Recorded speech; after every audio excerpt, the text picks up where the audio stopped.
페루 현지 시간 15일부터 16일까지 1박 2일에 걸쳐 한중, 한미일, 한미, 한일 정상회담 등 4개 정상회담을 잇따라 가졌습니다. 가장 먼저 열린 한중 정상회담 모습 직접 보겠습니다. 그동안 잘 계셨습니까? 특히 북한의 연이은 도발과 우크라이나 전쟁, 러북 군사 협력에 대응해 한중 양국이 영내 안정과 평화를 도모하는 데 협력해 나가기를 바랍니다. 坚持互利共赢目标，发挥地理相邻、文化相通、经济相融优势。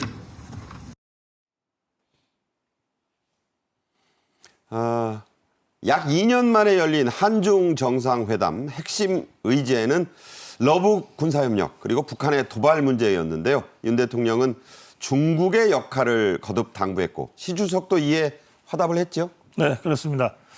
세계 정상들이 모이니까 글로벌 이슈를 다루지 않을 수 없는데 특히 전쟁과 안보 문제는 가장 중요한 문제죠. 지금 전 세계에서 두 지역에서 전쟁이 벌어지고 있는데 네. 하나가 러시아의 우크라이나 침공, 또 하나가 중동입니다. 네. 근데 중동은 지금 약간 좀 잠잠해요. 여러 가지 이유로. 그런데 러시아 우크라이나 전쟁은 트럼프 대통령 당선인의 그 공약대로 취임되면은 곧바로 휴전을 하겠다 그러고 있잖아요. 네. 그러니까 휴전 직전까지 한치라도 더 땅을 빼앗기 위해서 또는 빼앗긴 땅을 탈환하기 위해서 전쟁의 양상은 훨씬 더 거칠고 가열차게 진행될 가능성이 높습니다. 예. 그러니까 이러다가 자칫 잘못하면은 3차 세계대전으로 비화할 수도 있다. 이게 주변 나토 국가들이나 여러 나라들이 우려하고 있는 것이고요. 예. 특히 이 러시아의 북한군이 지금 파병대에서 전투에 참전을 시작한 것으로 알려지고 있지 않습니까? 네네. 그렇기 때문에 이번 아펙 회의의 모든 정상들이 이 러시아 우크라이나 전쟁, 특히 북한의 파병과 전투 참전 이 문제를 집중적으로 거론하지 않을 수 없습니다. 네. 시 주석은 이 한중 정상회담에서 북한의 러시아 파병이나 도발 문제에 대해서는 직접적인 표현을 하지 않았습니다. 원래 그 시 주석이 그런 표현을 직접 하지 않죠. 하지만 중국이 회담 후 공식 발표에서 이 문제가 논의됐음을 공개했습니다. 이건 이례적이거든요. 자, 이 부분은 어떻게 보고 계십니까? 그러니까 시진핑의 입으로는 얘기를 안 해도 어쨌든 논의가 됐다고 하는 것을 공개한 거 아니에요, 공식적으로. 자, 그렇다면 이것은 푸틴에 대한 그 시진핑의 그 이중적 입장이죠. 그러니까 저런 표현입니다. 공동의 도전에 함께 대응하겠다고 했다. 예, 네. 그 말이죠. 그러니까 중국 입장에서는 러시아가 어쨌든 그 미국에 대항하는 그 북방 삼축 중에 하나인데, 그러니까 푸틴의 전쟁을 대놓고 반대도 못 하겠고, 네. 그렇다고 해서 지금 대놓고 지원도 하지 못하는 이런 어정쩡한 상황 아닙니까? 그런 상황에서 그 사실 중국의 외교력의 핵심 중에 하나가 우리 중국만이 북한을 컨트롤할 수 있어 라고 대외에 과시하는 거였거든요. 지금까지는 그랬죠. 예, 지금까지는. 그러니까 전 세계가 가장 예측 불가능하다고 간주하고 있는 이 깡패 국가 북한의 김정은이가 다른 나라는 몰라도 중국 말은 들어. 시진핑 말은 어려워해. 네. 라고 하는 확신을 그동안 전 세계에 심어줬어요. 그렇죠. 그리고 실제로 그렇게 움직였거든요. 그러니까 그걸 가지고 말하자면 이 지렛대, 레버리지로 시진핑이 외교적으로 사용을 해왔던 거예요. 그런데 이 북한이 푸틴하고 밀착해버리고 그리고 오히려 시진핑은 좀 왕따 당하는 듯한 느낌까지 있잖아요. 네. 그런 상황이기 때문에 시진핑으로서는 그런 의미에서 외교력의 복원, 중국 외교력의 복원이라는 관점에서도 그렇고 또 김정은이 자신의 컨트롤을 넘어서서 푸틴과 지나치게 밀착하게 될 경우에 그 부담이 네. 푸틴과 김정은이만 아니라 결국 자기도 받게 된다는 거거든요. 아하. 중국도 받게 된다는 거거든요. 그런 점들을 종합적으로 고려해서 푸틴에 대한 메시지, 김정은에 대한 메시지, 그리고 대서방 국가에 대한 메시지를 복합적으로 저런 방식으로 냈다고 생각합니다. 네.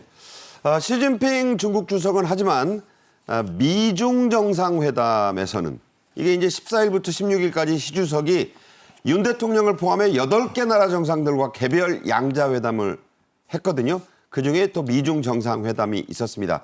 그 가운데 4나라 정상이 북한 문제를, 이 파병 문제를 거론하자 시 주석도 한마디 하지 않을 수 없었습니다. 자, 미중 정상회담에서 아주 구체적인 발언이 나왔어요.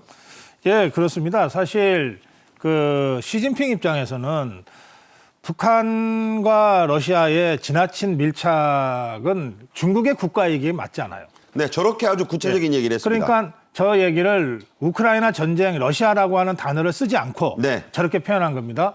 한반도의 충돌과 혼란을 용납할 수 없다. 그리고 전략적 안보와 핵심 이익이 위협받는 걸 좌시하지 않겠다. 저 얘기를 다시 얘기하면 지금 북한이 우크라이나 전에 참전함으로써 러시아로부터 아직 확인된 건 아니지만 ICBM의 그 재진입, 예. 종말 단계 재진입의 최첨단 기술이라든지 여러 가지 것들을 받았을 가능성이 많다고 보는 거 아닙니까? 네. 그래서 얼마 전에 ICBM 발사도 그걸 확인하기 위한 것이었다라고 하는 이제 추측들이 있고요.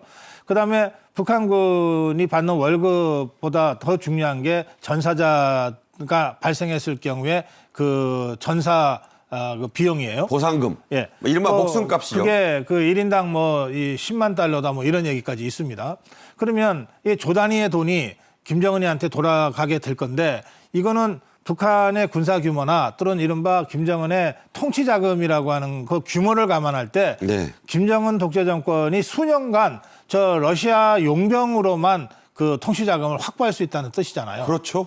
예, 그리고 또 지금까지는 뭐 만여 명 정도라고 하지만 저 만여 명의 북한 용병들이 실전에 투입돼서 최첨단 현대전을 겪는 것 아닙니까? 뭐 10만 명 정도가 기술을 습득할 수 있다 그랬죠. 그러면 그 기술이 130만의 북한군한테 전파되는 게 뭐 몇 달 걸리겠어요? 그렇게 되면 강력한 현대전 경험을 갖는 130만의 북한군을 우리가 상대를 해야 되니까 네. 그 점에서 한반도의 군사적 긴장은 급격하게 올라갈 수 있습니다. 그러니까 이런 상황이 중국의 국가이익에는 결코 바람직하지 않은 거예요. 네. 그러니까 중국은 기본적으로 동북아시아에 있어서 자기네가 패권 국가가 되는 걸 지향하면서 네.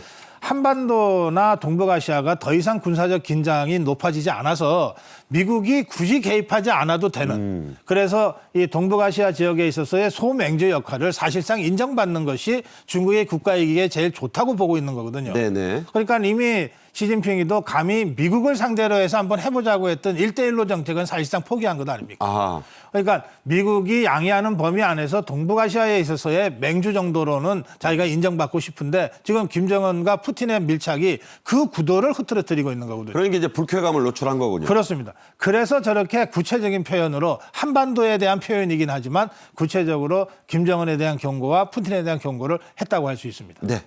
아주 명쾌한 해석이셨는데요. 한편 윤 대통령과 시 주석은 한중 FTA의 후속 협상을 빨리 하자, 가속화하자, 또 상호 방문을 서로 초청하고 감사하다고 하는 그런 합의를 했습니다. 이렇게 되면 시 주석의 내년 가을 10월로 예상이 됩니다. 경주 에이펙 참석 유력해졌죠? 네, 뭐 거의 한 70~80% 정도 성사가 됐다고 저는 느끼는데요. 에이펙은 내년 10월에 말씀하신 대로 경주에서 열리게 돼 있습니다.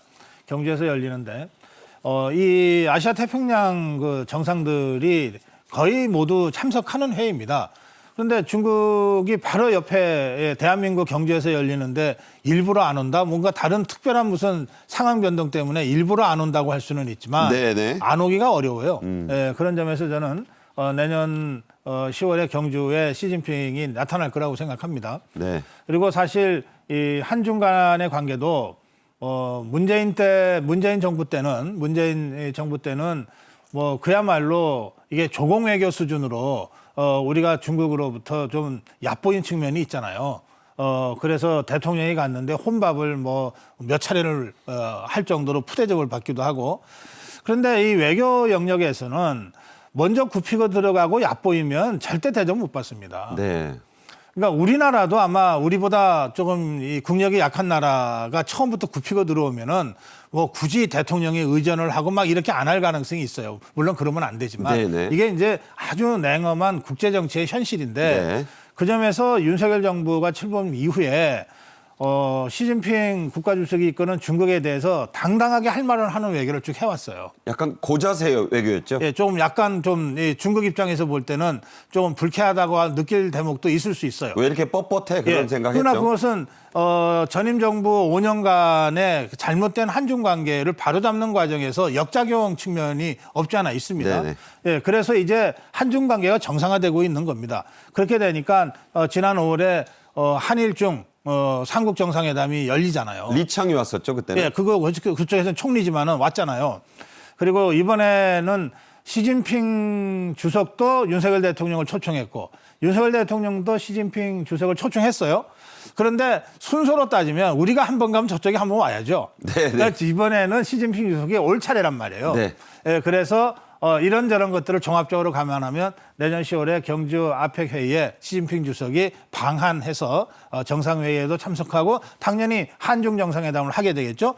이것이 상당히 가능성이 높아졌다. 그렇게 볼 수 있습니다. 네, 자막에도 나왔지만 중국의 시 주석은 2026년 의장국을 희망하고 있습니다. 우리가 이번에 페루에서 의장국 지위를 인수받았거든요. 전달받았거든요. 그러면 내년에는 윤 대통령이 시 주석에게 의장국 그 표식을 넘겨주는 세리머니도 예상이 됩니다. 윤 대통령은 한중 정상회담에 이어 열린 한미일 정상회의에도 참석했습니다. 바이든 미국 대통령의 고별 회담이었고 이시바 일본 총리의 첫 참석이었는데요. 직접 보겠습니다. 前総理がバイデン大統領、ユン大統領との間で築かれた信頼関係 최근 북한군의 러시아 파병에서 볼 수 있듯이 엄중한 영내외 안보 환경은 한미일 삼국 협력의 중요성을 다시 한번 일깨워주고 있습니다. I think it's built to last. That's my hope and expectation. 한미일 3국은 러북의 불법 군사협력을 강력히 규탄했고 우크라이나의 자위권 행사를 지지한다는 공동성명을 채택했습니다. 자, 이 두 핵심 메시지의 합의 어떤 의미가 있습니까? 네, 사실 전 세계는 트럼프를 주목하지 곧 물러날 바이든 대통령을 그렇게 주목하지는 않을 거예요. 거의 뉴스도 나오지 않는데 그러나 저는 윤석열 대통령이 이번에 참 잘하고 있다고 생각합니다. 왜냐하면 미국 외교라고 하는 건 언뜻 봐서는 그 대통령이 누구냐에 따라서 확확 달라지는 것 같지만 네. 그러나 미국의 그 아주 거대한 정보 시스템과 외교 안보 시스템이 그 작동하면서 움직이는 것이기 때문에 미국의 외교안보 전문가들은 다 보고 있는 거예요. 네. 대한민국의 대통령이 곧 물러날 바이든 대통령을 어떻게 예우하는가. 이것은 바이든 개인에 대한 예우라기보다는 미국이라는 나라에 대한 예우잖아요. 그렇죠. 네, 그 점에서 윤석열 대통령과 바이든 대통령이 각자 아주 높게 평가했던 지난번 캠프 데이비드에서의 한미일 정상회담의 그 약속과 성과를 계속 지켜나가자. 이것을 거듭거듭 확인한다는 건 뭐냐면 우리 입장에서는 비록 미국 대통령이 트럼프 대통령으로 바뀐다 하더라도 그 한미일이라고 하는 삼국 안보 체제 자체는 흔들리지 않을 거다라고 네. 하는 것을 세 나라 국민들한테 얘기하는 거거든요. 아하. 그리고 이것은 어떤 면에서는 완곡한 표현이지만 트럼프 당선인에게도 이 한미일 삼국 안보 체제는 계속 가야 된다고 하는 것을 전달하는 의미도 있을 겁니다. 네.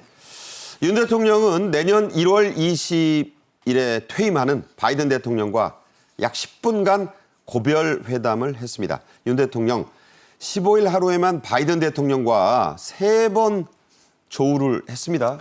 그렇습니다. 그러니까 아펙 정상들이 한꺼번에 만나는 여기서 차담을 했고 그다음에 한미일 삼국 정상회담에서 만났고 그다음에 10분간이지만 바이든 대통령과 따로 또 만났어요. 이것도 정상회담이죠. 그렇죠. 10분 만나서 결국은 지난 4년간 참 고생 많이 하셨다. 그리고 그동안 잘해줘서 고맙다. 뭐 이런 안부를 서로 묻고 격려하는 자리였습니다. 네, 저런 덕담이 오갔습니다. 네, 그러나 바로 저런 것들이 미국의 외교가나 미국의 이 정가나 또는 미국 국민들한테 주는 메시지는 굉장히 큰 거 울림이 있는 거다. 그 점을 제가 강조해서 다시 말씀드립니다. 네, 바이든 대통령, 윤 대통령을 매우 애정어리게 아끼고 믿고 의지했다. 참 저런 표현을 쓰기가 쉽지 않은데 그러니까요. 노 대통령은 저렇게 말했고 바이든은 또 퇴임 후에도 계속 한미 관계 성원하고 뒤에서 돕겠다. 이런 10분간의 짧지만 굵직하고 감동 있는 회담이었다고 합니다. 볼루아르테 페루 대통령은 윤 대통령과 정상회담을 한 뒤에 페루의 전통 양식으로 제작된 의사봉을 내년 에이펙 의장국 정상인 윤 대통령에게 전달했습니다. 함께 보시죠. El barayo.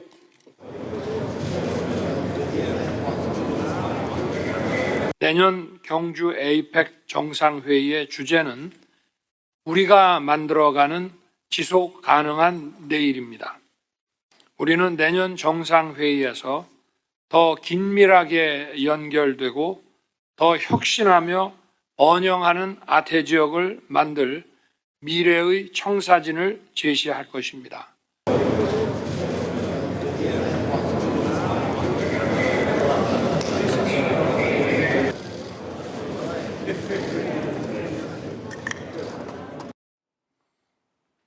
네, 보신 대로 볼루아르테 대통령이 제작해서 이렇게 준 흑단으로 된 나무와 은이 장식된 전통 양식의 그 지휘봉입니다. 저걸 이제 각 나라에서 고유 양식으로 만들어서 상징적으로 전달하는 겁니다. 내년에는 경주에서 만들었으니까 뭐 신라식으로 만들어서 줄지도 모르겠습니다. 내년 10월 경주에서 열리게 될 에이펙 정상회의. 자, 이제 정상의장국은 우리나라고 윤 대통령인데 CEO 서밋이라는 게 있어요. 여기 의장은 대한상의 회장인 최태원 SK그룹 회장이 맡게 됐죠? 네, 그렇습니다. 이 에이펙 회의는 정상회의지만 동시에 열리는 에이펙 CEO 서밋이라고 하는 1,000여 명 정도가 매해 참석하는 아주 큰 규모의 그 글로벌 리더들의 그 세미나가 있는데요. 저 의장은 따로 이번에 최태원 SK 회장이 맡게 됐어요. 상공회에서 의장이기 때문에 맡은 것이기도 합니다만 요즘 뭐 이를테면 전 세계적으로 인텔이 몰락하고 엔비디아가 급상승하는 네. 이런 그 4차 산업혁명 내에서의 그 어떤 그 구도의 변화가 있잖아요. 이게 AI 반도체 기반의 급성장으로 인한 것인데요. 네. 이게 이제 우리나라 내부적으로 보면 같은 반도체라도 삼성전자가 약간 주춤하는 사이에 SK 하이닉스가 치고 올라가는 이런 어떤 판도의 변화를 바로 가져오고 있는 것이거든요. 네네. 그런 점에서 이 엔비디아의 뭐 젠슨 환 회장이라든지 이런 사람들과 깊은 이 네트워크를 갖고 있는 SK의 최태원 회장이 저런 CEO 서밋의 회장까지 맡게 된 것은 여러 가지 상징적인 의미가 있다. 그렇게 저는 평가합니다. 네, BBB라고 말씀드렸습니다. 이 B자를 소문자로 쓴 이유, 그걸 이렇게 소자로 써놓으면은 이런 모양, 엄지척이 된다는 뜻이라고 하는군요. 여러분 그런 것까지 좀 염두에 두셨으면 좋겠습니다.